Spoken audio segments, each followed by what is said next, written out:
वैदिक सभ्यता या वैदिक काल की जानकारी हमें मुख्यतः वेदों से प्राप्त होती है, जिसमें ऋग्वेद सर्व प्राचीन होने के कारण सर्वाधिक महत्वपूर्ण है। वैदिक काल को ऋग्वैदिक या पूर्व वैदिक काल तथा उत्तर वैदिक काल दो भागों में बांटा गया है। ऋग्वैदिक काल 1500 ईसा पूर्व से 1000 ईसा पूर्व तक माना गया है। तो आइए अब हम ऋग्वैदिक काल के मुख्य बिंदु को पढ़ते हैं और समझते हैं।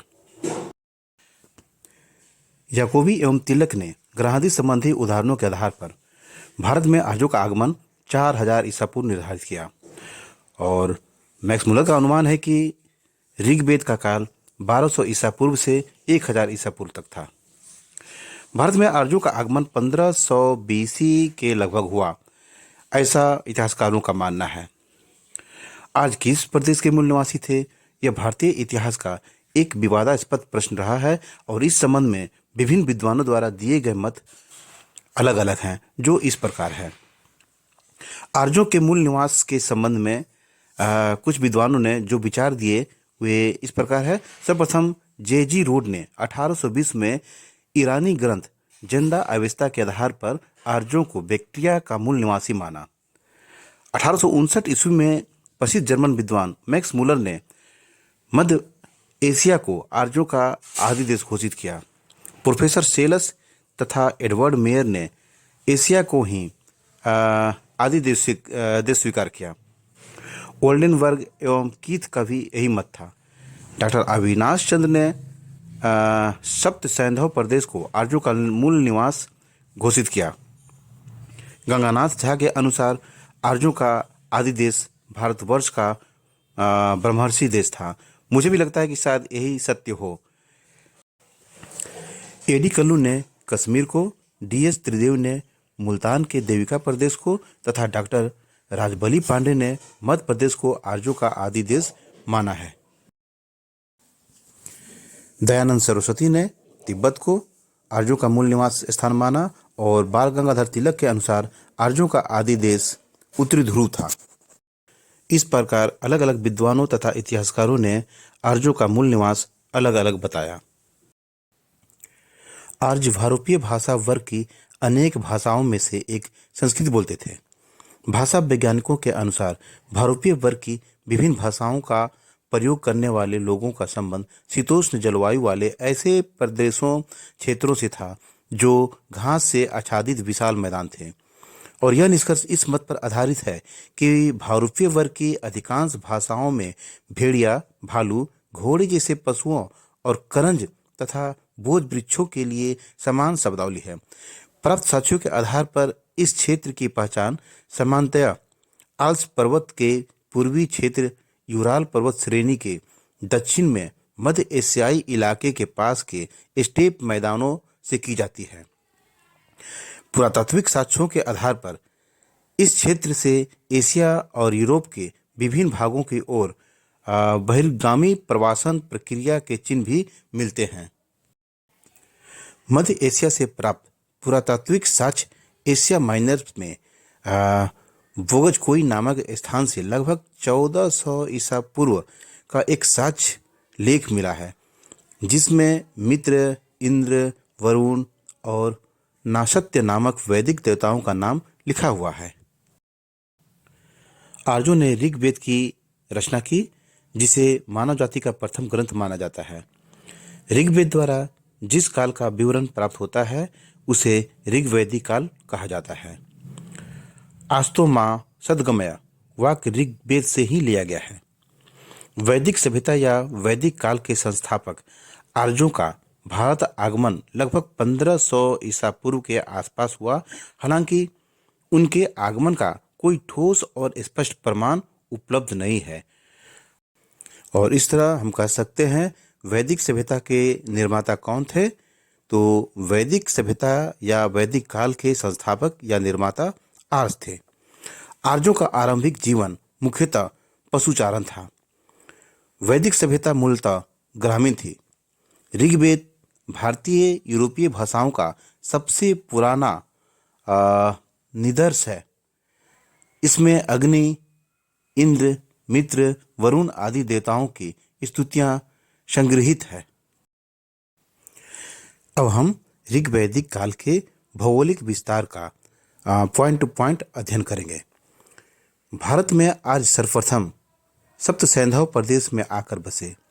इस प्रदेश में प्रभावित होने वाली जो नदियां थी उनका उल्लेख ऋग्वेद में मिलता है। ऋग्वेद में नदियों का उल्लेख मिलता है और नदियों से आर्यों के भौगोलिक विस्तार का पता भी चलता है। ऋग्वेद की सबसे पवित्र नदी सरस्वती थी।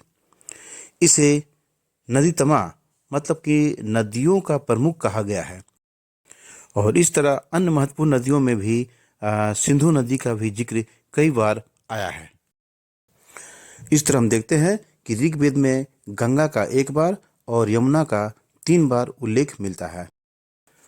सप्त सैंधव प्रदेश के बाद आर्यों ने कुरुक्षेत्र के निकट के प्रदेशों पर भी कब्जा कर लिया।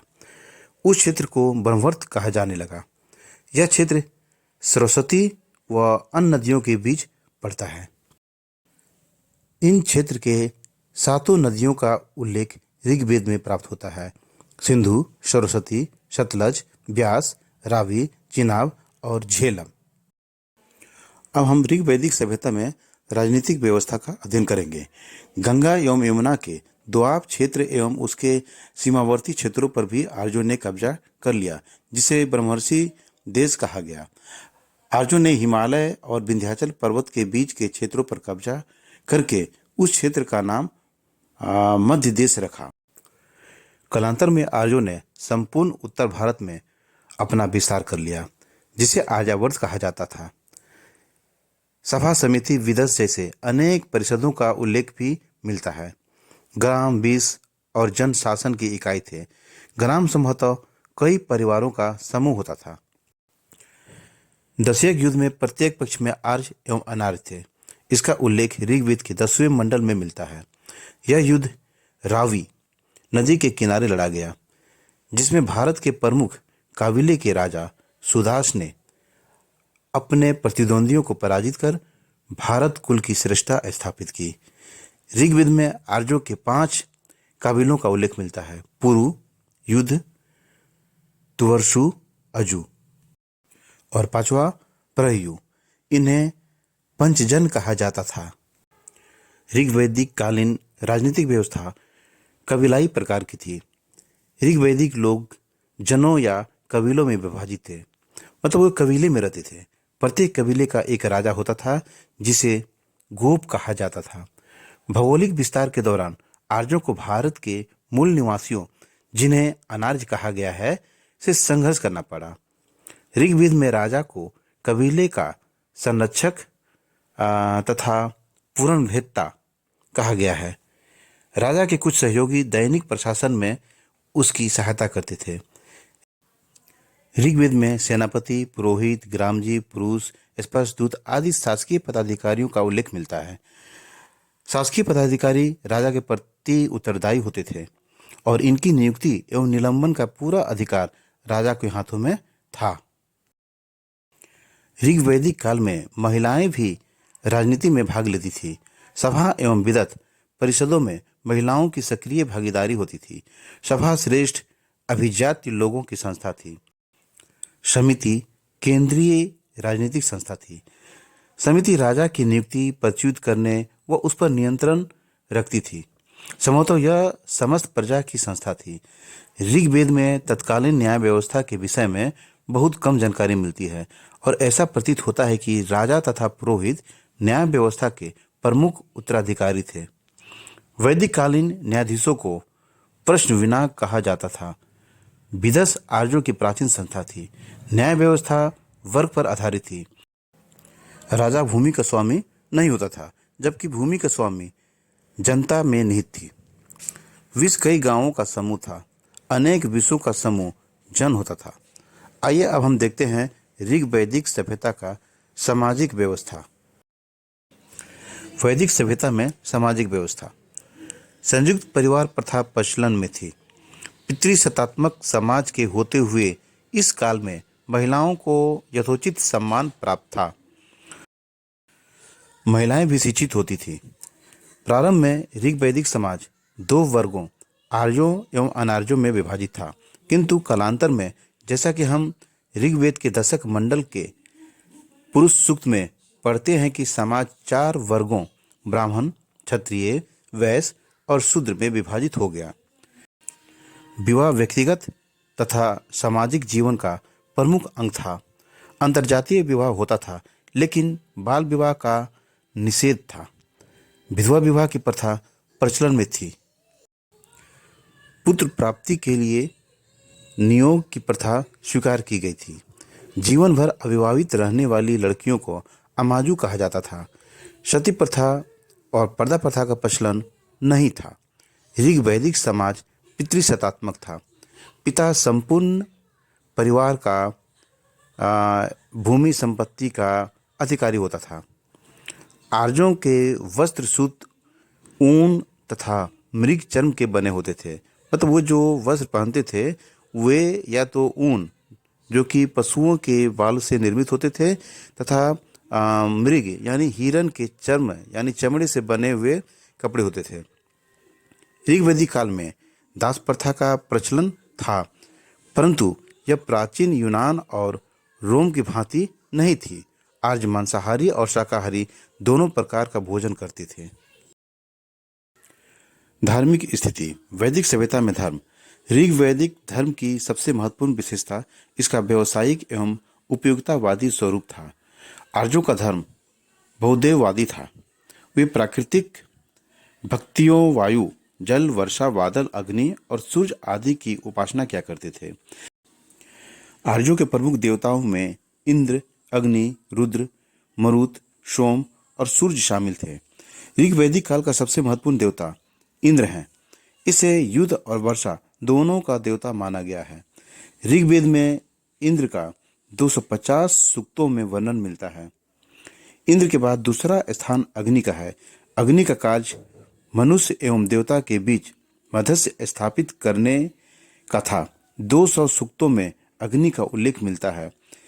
ऋग्वैदिक काल के लोग अपनी भौतिक आकांक्षाओं की पूर्ति के लिए यज्ञ और अनुष्ठान क्या करते थे। ऋग्वैदिक काल में मूर्ति पूजा का उल्लेख नहीं मिलता है। देवताओं में तीसरा स्थान वरुण का था। इसे जल का देवता माना जाता है। शिव को त्र्यंबकम कहा गया है। ऋग्वैदिक लोग एकेश्वरवाद में विश्वास करते थे। अब हम आगे देखते हैं वैदिक सभ्यता में अर्थव्यवस्था। अर्थव्यवस्था मुख्यतः कृषि एवं पशुपालन पर आधारित थी। वैदिक सभ्यता में अर्थव्यवस्था कृषि एवं पशुपालन। इस काल में गेहूं की खेती की जाती थी। वैदिक सभ्यता या वैदिक काल के लोगों की मुख्य संपत्ति गोधन या गाय थी। ऋग्वेद में हल के लिए लांगन अथवा सीर शब्द का प्रयोग मिलता है। उपजाऊ भूमि को उर्वरा कहा जाता था। ऋग्वेद के चौथे मंडल में संपूर्ण मंत्र कृषि कार्यों से संबंध है।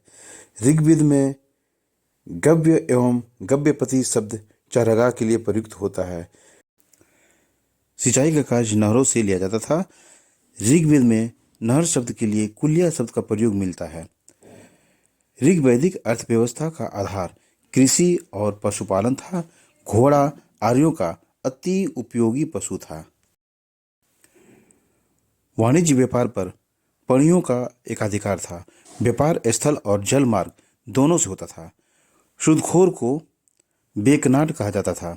क्रय विक्रय के लिए विनिमय प्रणाली का आविर्भाव हो चुका था। गाय और निष्क विनिमय के साधन थे। ऋग्वेद में नगरों का उल्लेख नहीं मिलता है और इस काल में सोना, तांबा और कांसा धातुओं का उपयोग होता था। ऋण लेने व बलि देने की प्रथा प्रचलित थी, जिसे कुशीत कहा जाता था। ऋग्वेद में बढ़ई, शतकार, बुनकर, चर्मकार, कुम्हार आदि कारीगरों के उल्लेख से इस काल में व्यवसाय का पता चलता है। तांबे या कांसे के अर्थ में आपस का प्रयोग यह संकेत करता है कि धातु एक कर्म उद्योग था। ऋग्वेद में वैद्य के लिए भीषक शब्द का प्रयोग मिलता है। करधा को तसर कहा जाता था। बढ़ई के लिए तसण शब्द का उल्लेख मिलता है। मिट्टी के बर्तन बनाने का कार्य एक व्यवसाय था। अब आगे हम अध्ययन करेंगे वैदिक साहित्य। वैदिक सभ्यता में साहित्य।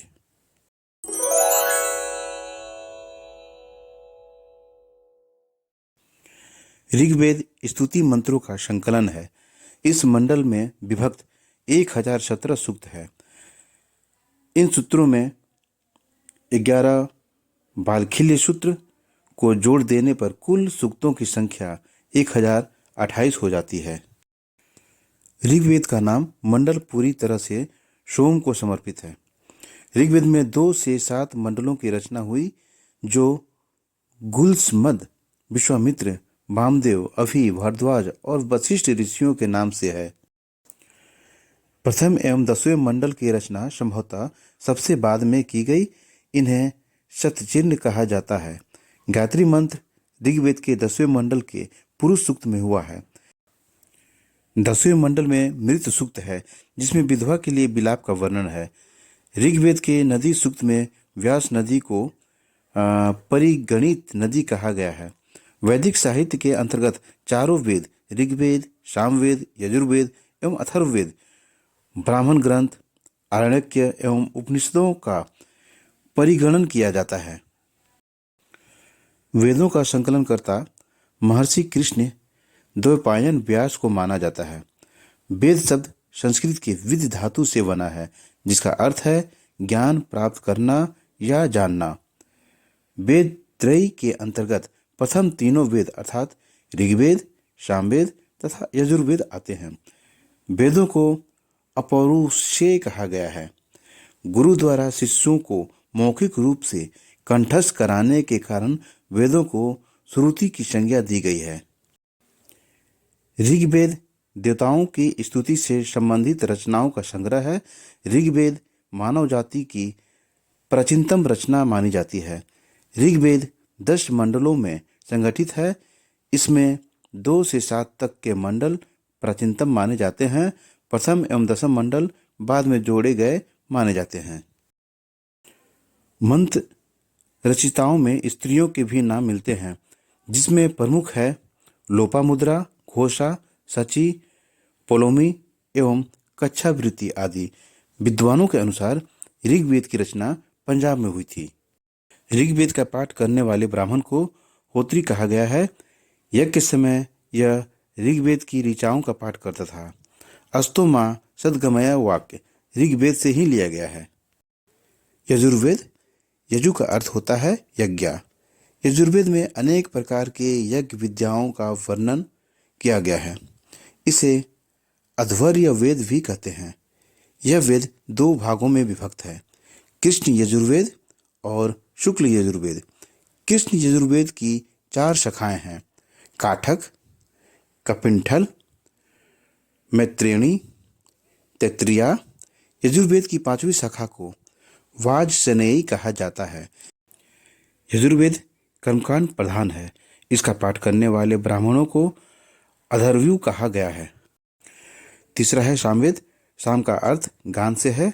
यज्ञ के अवसर पर देवताओं की स्तुति करते हुए सामवेद की ऋचाओं का गान करने वाले ब्राह्मणों को उद्वात्री कहते थे।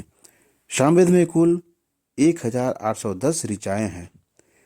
इसमें से अधिकांश ऋग्वैदिक ऋचाओं की पुनरावृत्ति है। मात्र 78 ऋचाएं नई एवं मौलिक है।